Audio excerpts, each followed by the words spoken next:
পুরো দমতে উঠেছে আরব দেশ জর্ডান। এবার আর নিস্তার নেই ইসরায়েলের।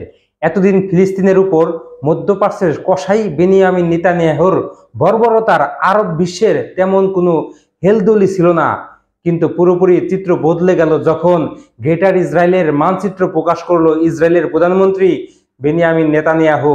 মধ্যপ্রাচ্যের 4 দেশের ভূখণ্ডকে অন্তর্ভুক্ত করে কথিত মানচিত্র প্রকাশ করেছে। তেল আবিব নতুন মানচিত্র আছে ফিলিস্তিনি, জর্ডান, সিরিয়া, সৌদি আরব, লেবানন। এই মানচিত্রের সামনে আসতেই ফিলিস্তিনদের পাশাপাশি তীব্র প্রতিবাদ জানিয়েছে জর্ডান।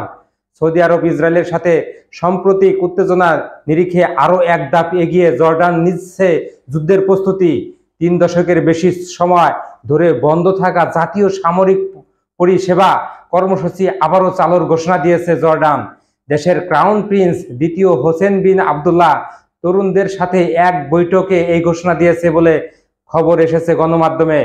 যুবরাজ ইসরায়েলের প্রসঙ্গ না টেনে বলেছে, তরুণ জর্ডানবাসীদের দেশের সেবা এবং প্রতিরক্ষার জন্য প্রস্তুত থাকতে হবে। যারা এর মধ্যে সামরিক সেবায় অংশ নিয়েছেন, অভিজ্ঞতার গুরুত্ব বুঝেন, এই কর্মসূচি জাতীয় পরিচয় এবং তরুণদের তাদের মাতৃভূমির সাথে সংযোগকে করবে শক্তিশালী। অন্যদিকে জর্ডানের সশস্ত্র বাহিনীর সাথে সেবা চরিত্র গঠন এবং শৃঙ্খলা প্রতিষ্ঠা করবে বলে মনে করেছেন যুবরাজ।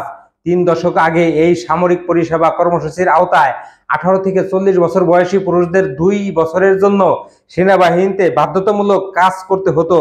তবে 2020 সাল থেকে শুধুমাত্র তরুণ বেকার পুরুষদের 1 বছরের প্রশিক্ষণ নিতে হচ্ছে। 2007 সালে জন্ম নেওয়া ব্যক্তিরা আগামী বছরের জানুয়ারিতে 2018 বছর পূর্ণ করবে। তাদের নিয়েই শুরু হবে কার্যক্রম।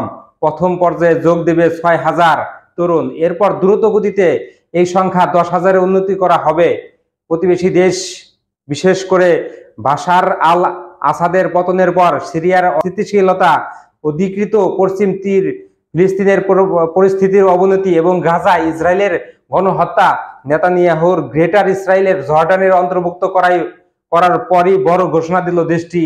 গত মাসে জর্ডানের রাজনৈতিক বিশ্লেষক বলেছিল যে গুরুতর বহিরাগত হুমকির মুখোমুখি জর্ডান, এজন্যই অভ্যন্তরীণ ঐক্য প্রয়োজন। বর্তমানে জর্ডানের 2টি কৌশল হুমকির মুখে। প্রথম, সিরিয়ার গৃহযুদ্ধের সূত্রপাত হলে জর্ডানের আরো প্রভাব পড়বে।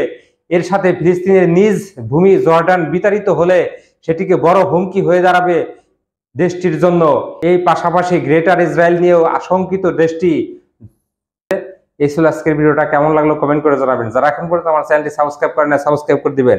আর যারা অলরেডি সাবস্ক্রাইব করেছেন তাদেরকে জানাই অন্তরস্থল থেকে ভালোবাসা। ভালো থাকবেন, সুস্থ থাকবেন। আল্লাহ হাফেজ।